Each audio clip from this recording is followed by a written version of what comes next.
Section 4.1, we're going to look at samples and surveys. So basically, big statistical idea that we need to know here is number one, what is a sample? And number two, how do we take one? So the idea of a sample is we have what's called a population, which is the whole group of individuals that we want information about. So like Patriot High School could be a population. The state of Virginia could be a population. Patriot High School football players could be a population. Whatever the whole big group is that we want, that's the population. And then the sample is a small piece of the population that we can use to draw conclusions about the whole population. So if my population was, let's say, the state of Virginia, adult residents of the state of Virginia, it would probably be pretty difficult for me to contact and get a response from every single person in the state of Virginia. So I could select a sample of, let's say, 150 people and use their answers to try and give me information about the whole group. So we have an example here that we want to identify the population and the sample for. Each week, the Gallup poll questions a sample of about 1,500 adult U.S. residents to determine national opinion on a wide variety of issues. All right, so we need to know what's the population and what is the sample. Okay, the group we're talking about here is adult U.S. residents. So that is our population, all adult U.S. residents. And the sample is that 1,500 that we actually surveyed. Okay, so I want you to think about it this way. We surveyed 1,500 people. That is not every single adult in the United States. So that is the sample. And then our population would be the whole group, all adult U.S. residents. So when we look at how to take a sample, now that we know what it is, there are some ways to do it badly. There are some ways that are not good ideas. One of those ways is called a convenience sample. And that's when I just do whatever is the easiest way to get data. So if I wanted data on Patriot High School students and I just ask my friends that I eat lunch with, what do you think about the new retake policy? Okay, that's a convenience sample. But I want you to think about why could that maybe not represent the population as a whole?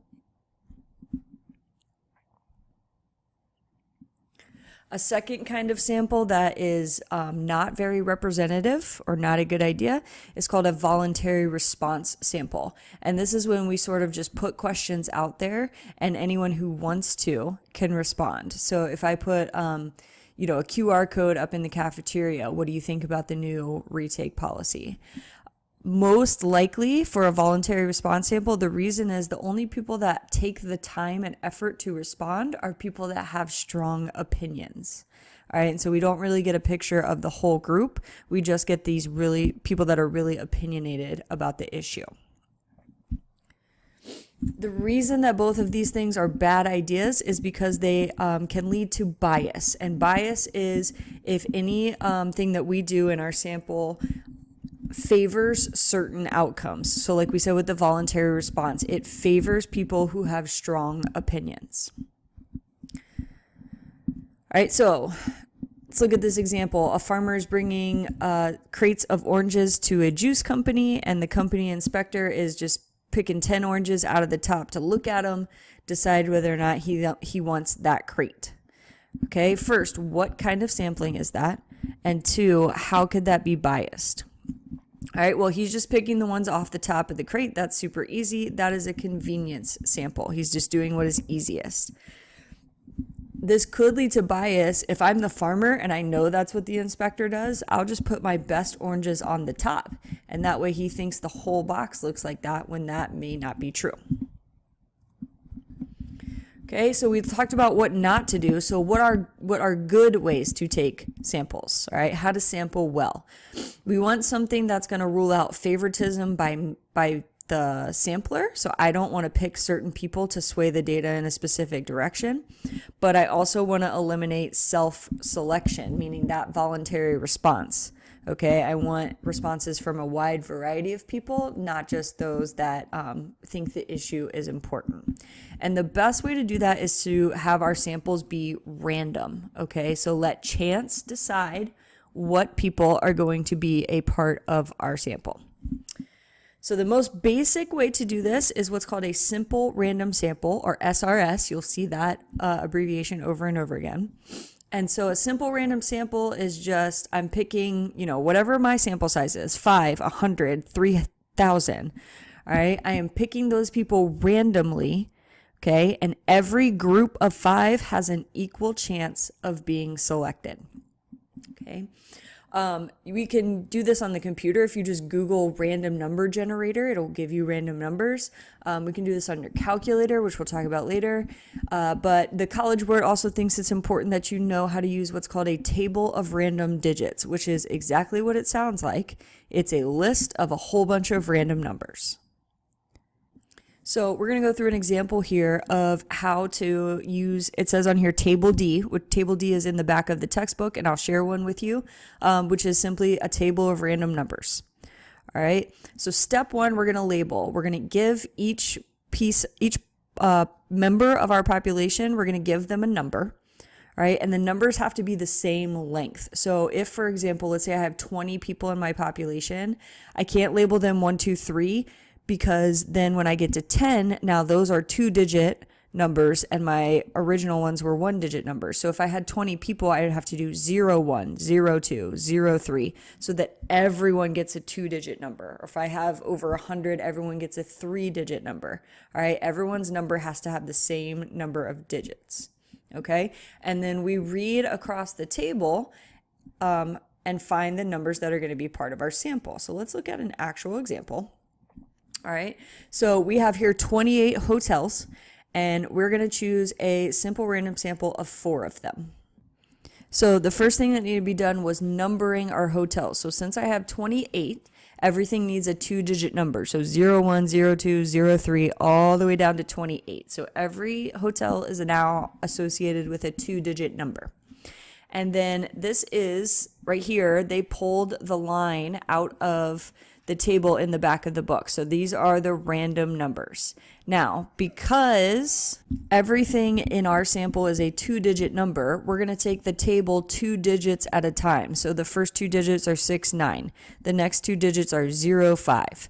The third 2 digits are 1, 6. All right, so that's how we read the table. The only reason these spaces are here is just to make it easier to remember where you left off. Okay, those spaces do not mean that like the numbers start over. So 1, 6 goes together because they're the next 2 numbers. Okay, then we go through this list and we have to see what numbers we can use and what we can't. All right, so the first 2 numbers are 69. We don't have a 69 in our sample or population, so we cross that one out.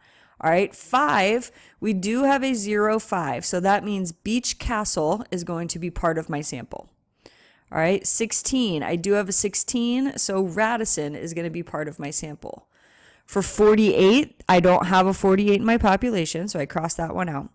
The next number is 17, so that means Ramada is part of my sample. All right, 87, I do not have. 17 we've already used. This is a repeat, so I am not going to use 17 again. I want 4 different hotels. 40 is too big. 95 is too big. 17 is another repeat that I'm not going to use. 84 is too big. 53 is too big. 40 is too big. 64 is too big. 89 is too big. 87 is too big. 20 is the next number that I can actually use, and so that means C Club is part of my sample. Okay, so there are the 4 hotels that are part, and you see the stars are the ones that we used. They crossed out the numbers that were too big and then left 17 because those are repeats. Now, there's other ways that we can still be random in our sampling, but get a little bit more detailed. So one of those ways is called a stratified random sample, okay? And what we do there is we break our population up into groups that are called strata, and then we pick certain people from each group. All right, so think about our Justin Timberlake activity. The people were already divided into rows in the concert, and when we picked a couple people from each row, that is a stratified sample. Another way to do it is a cluster sample. Okay, sometimes this is useful when our people are all spread out, And so this we did in our Justin Timberlake activity as well when we picked an entire column in the seating section. So instead of getting random people in each row that were kind of spread out and hard to get to, we picked one whole column. That way all those people were close together and easier to sample, but we still got a good representation of the population. Okay, so here we have a little visual for you of stratified versus cluster. Okay, so on the left, I have my people in different colors, and we picked a couple people from each color. So 2 yellows, 2 reds, 2 blues. All right, whereas on the right, same group of people, and we just picked like number 2 and number 4. So we picked entire columns. All right. Sometimes stratified is going to be better. Sometimes cluster is going to be better. The key thing with the clusters is the clusters have to be similar. So in this case, if these yellow or red things meant anything, meant that the people were different in any way, we wouldn't want to cluster sample because we don't have any blue people. All right, but sometimes cluster sampling is okay, like when we did the columns in our Justin Timberlake activity.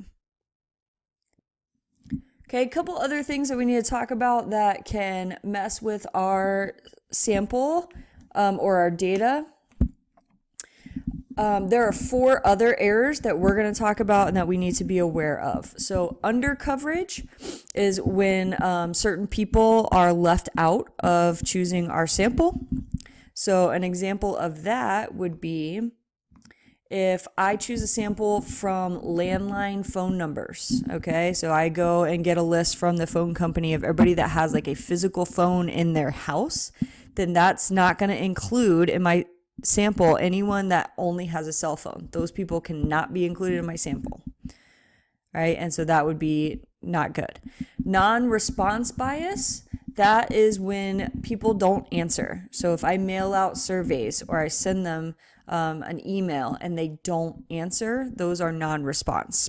All right, response bias is when people answer things incorrectly, and sometimes, and they kind of do it on purpose. So sometimes it could be someone just deliberately trying to mess with your data.